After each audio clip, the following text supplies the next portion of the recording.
Adapter ng kabayan. Ito po yung alaga ng aking bayaw. Ito mga pato. Mayroong pabo.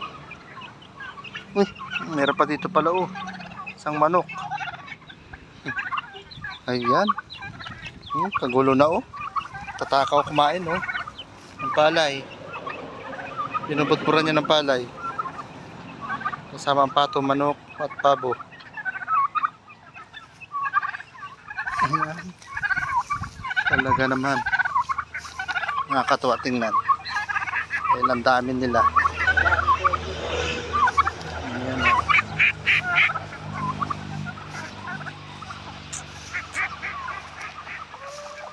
Nag-iingay pa rito sa likod. Yung iba yung mga inakay pa lang oh. Liliit pa. Ito sila oh.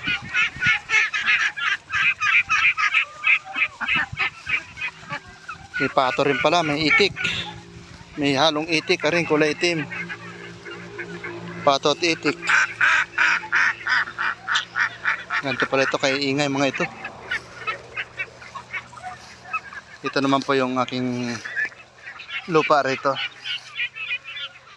Itong isang kahon na to. Hanggang doon sa dulo.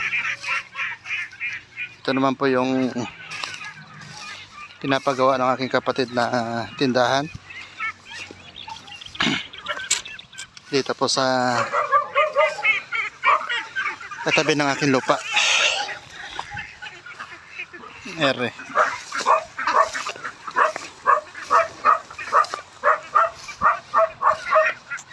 Andito na yung mga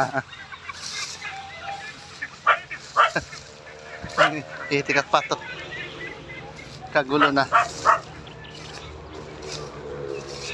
Ito po ay ka-harvest lang kahapon. Itong palay ko rito. Naka 11 sako rin naman. Ito po yung pinagawa ng kapatid ko rito. Na tindahan. Ito po ay lote ko. Sako po ito ng aking lupa. Pero pinakuha ko sa kanya. Pinatayuan. Tindahan. Ito naman pong kabiyak ay sa kapatid ko. Ito. Ito lang po yung akin. Na pinatayuan sa kapatid ko na building na to. Medyo maluwang-luwang din. Laki-laki. Itong tinayo niyang tindahan. Hindi po siya yari. Pero malapit na to.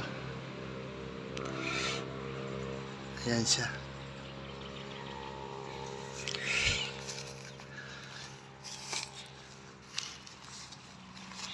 Hindi ako makalakad ng ayos kasi pilay. Ang sakit ng paa. Nakakain ng sala. Kaya ito. Hindi maganda ang lakad. Yan po yung aming family house. Sa 11 magkakapatid, yan po lahat sinilang sa bahay na yan. Ang aming mga magulang.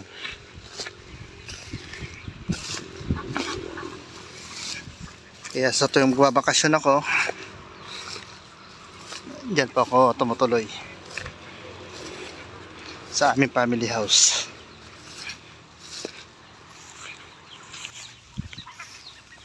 Andito na uli yung mga patot itik, mga manok. Ayun, tako nila kumain. Ang lalaki. Mga pabo, ayun na, malayo na yung pabo.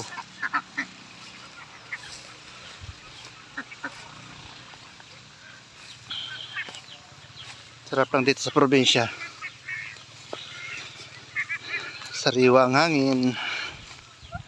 Pati mga gulay. Press na press.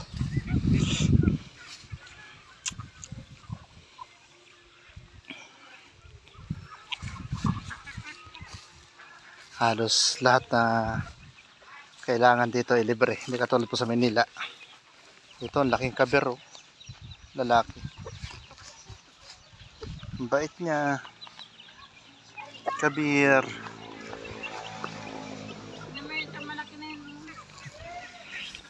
Mabait.